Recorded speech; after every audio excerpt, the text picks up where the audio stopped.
Assalamualaikum warahmatullahi wabarakatuh. Kali ini saya akan membahas analisis saham PT Aneka Tambang Tbk atau yang lebih dikenal dengan sebutan PT Antam. PT Antam merupakan perusahaan pertambangan yang terdiversifikasi dan terintegrasi secara vertikal yang berorientasi ekspor melalui operasi yang tersebar di seluruh Indonesia yang kaya akan bahan mineral.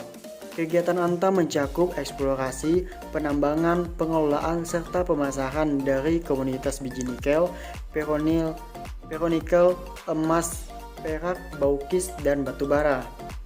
Sesuai dengan namanya, PT Aneka Tambang Tbk merupakan perusahaan yang dibentuk dari penggabungan beberapa perusahaan pertambangan nasional yang memproduksi komoditas tunggal seperti Perusahaan Negara Tambang Baukis, Perusahaan Negara Tambang Emas Jikotop, Perusahaan Negara Logam Mulia, PT Nikel Indonesia, Proyek Intan, dan proyek-proyek Bapemtem.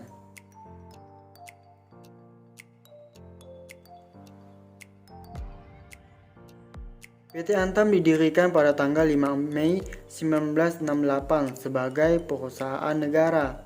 Lalu, pada tanggal 30 Desember 1974, Antam berubah status menjadi perseroan terbatas.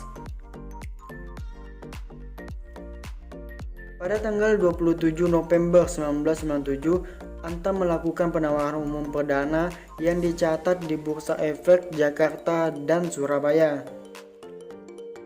Baru tahun 2008, kedua bursa tersebut digabung menjadi Bursa Efek Indonesia. Pada tahun 2002, saham perusahaan dicatat di Bursa Efek Australia. Pada tanggal 29 November 2017, perubahan kepemilikan saham seri B yang sebelumnya dipegang oleh pemerintahan Republik Indonesia sekarang menjadi milik PT Indonesia Asahan Aluminium atau Inalum.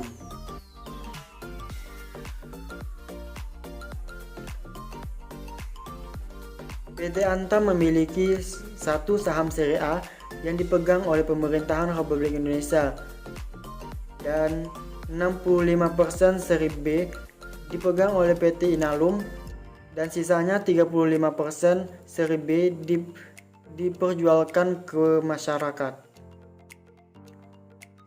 Pemegang saham seri A memiliki hak istimewa mencakup hak menyetujui penunjukan dan pemberhentian anggota Dewan Komisaris dan Dewan Direksi, dan juga hak menyetujui perubahan anggaran dasar.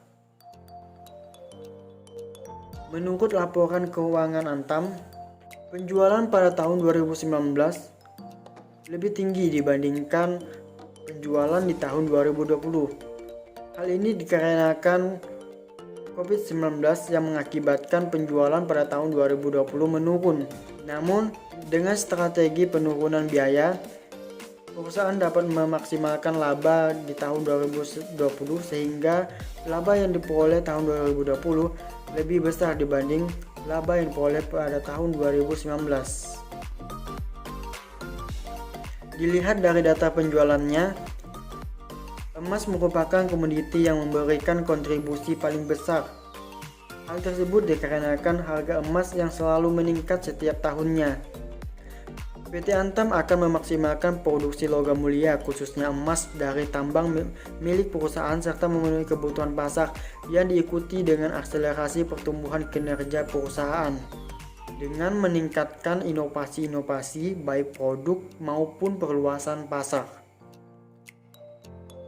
Sepanjang bulan April 2020, saham Antam mengalami fluktuasi yang relatif meningkat, berkisar di antara harga 2.200 hingga 2.540. Melihat volume penjualan yang masih sangat tinggi pada akhir bulan April, diperkirakan harga saham Antam akan mengalami peningkatan lagi di bulan Mei mendatang.